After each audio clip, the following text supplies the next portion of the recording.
NCCC, malakas ito dati, no?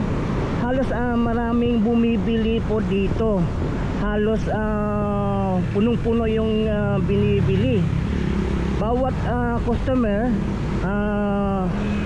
tatlong postcard, apat na postcard, at saka bulto-bulto pa yung binibili ng mga customer po dito sa NCC. At saka yung NCC, busy po ito na grocery. Marami po nag-wholesaler po dito. Pero bakit ngayon? Ano na nangyari sa NCCC? Mukhang yata magsasarado na yata itong NCC. 안녕하세요 여러분, 잘 지냈어요? 보고 싶어 행복해서 만나서 반갑습니다. Ako po si Christopher Patal. Ngayon po patungo po tayo sa may NCC MAA. Tingnan po natin kung ano na yung status ng gusali, no? Itong mall dito, no? So mukhang yatang magsasarado na yata itong NCCC. So tingnan po natin kasi yung Yanggurin mukhang nagsasarado na. At saka yung mga binibenta nila ginawa ng yung mga supply nila, ginawa ng tag-piso.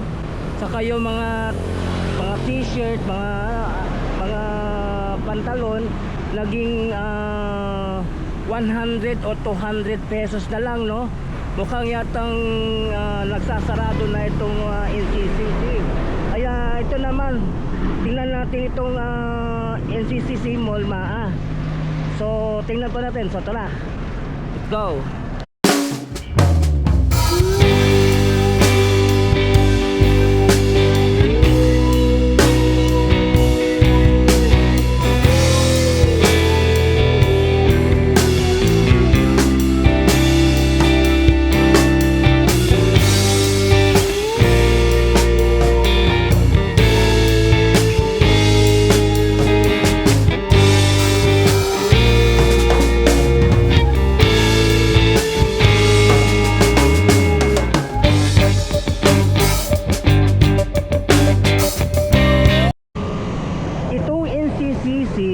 Malakas ito dati, no?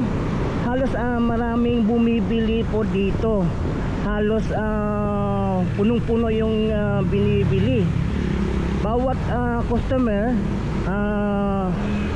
tatlong postcard, apat na postcard, at saka bulto-bulto pa yung binibili ng mga customer po dito sa NCC. At saka yung NCC, busy po ito na grocery.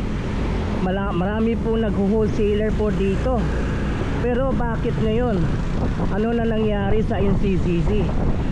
Mukhang yata magsasarado na yata itong NCC. Kasi wala na silang binibenta ngayon, eh. Halos titingnan mo yung shelves, iisa na lang yung items binibenta nila. Sisilipin mo sa loob ng shelves, babakante, walang laman.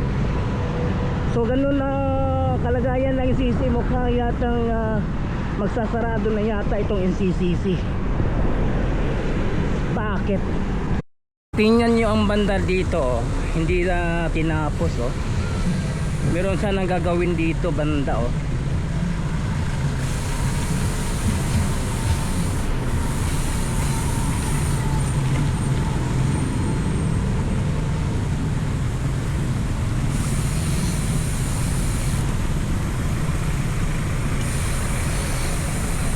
So nakaiwan na tiwangwang yung trabaho po nila dito.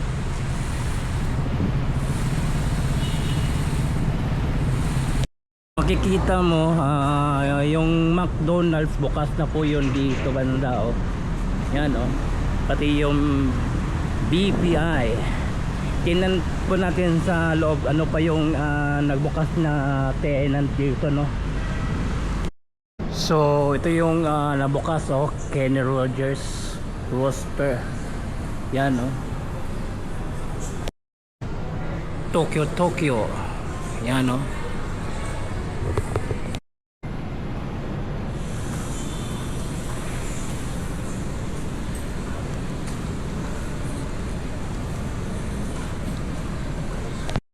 So ito yung paakyat ng second floor, so hindi pa bukas, no, hindi pa na siya na maayos. So ito naman yung Davao Famous Restaurant, yan, no.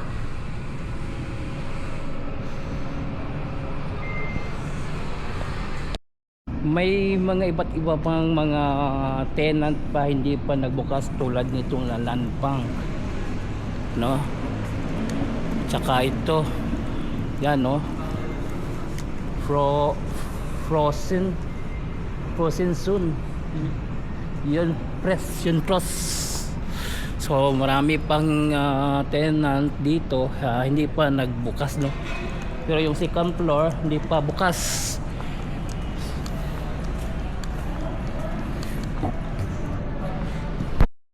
So itong ilaw-ilaw, nagbukas na rin.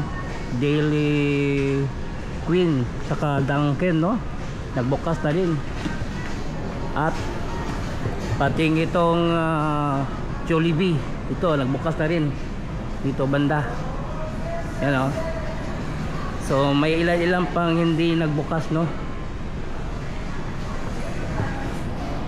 Pati yung KFC, Bonchon,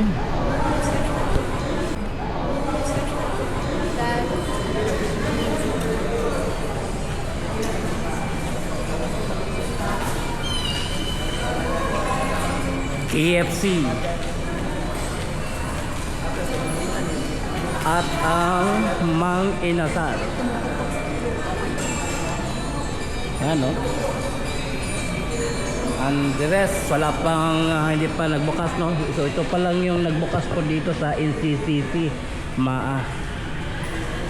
Itong Dunkin bago lang ito nagbukas, no, bago lang. Tingnan po natin. Sa loob pa tayo, pasok. So ito po yung Dunkin po dito, yan, no. So yan pilang binabinta. So may kumakain din pala dito kahit na ganitong kalagayan ng NCCC, no, dito sa Maalang, yan. So tayo, kaway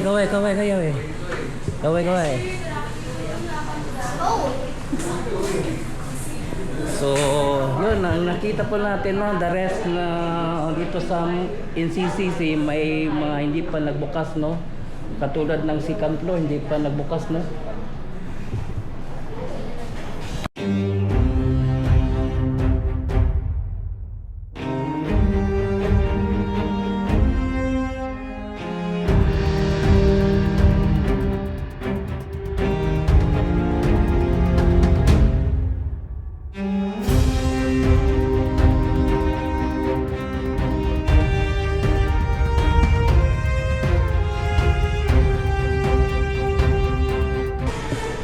So yung NCCC, Mustolang, Ghost Town, Ghost Mart, Ghost Mall, Ghost Grocery, wala masyadong tao.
Sa tingin nyo kaya itong NCCC Mall, pakaka-survive kaya ito? Kasi nandito na ang McDonald's, Jollibee, Dunkin, Bonchon, KFC, at saka Mang Inasal at iba pang mga tenant nakabukas po dito sa first floor. So, ano sa palagay nyo, makakasurvive kaya itong NCCC Mall Kasi yung Tagum tsaka Yanggurin, wala na. Medyo pasarado na. Ito na lang kaya siguro ang NCC, ang natitira sa palagay ninyo. So yun, hanggang dito lang muna yung update natin dito sa NCCC Mall kung makakasurvive pa ito. So yun, please subscribe to my channel, Chris Speaker TV. I-follow po lang akong Facebook page, Chris Speaker FB. So thank you for watching. Kamsahamnida, annyeong, and God bless you all. Sarangyo.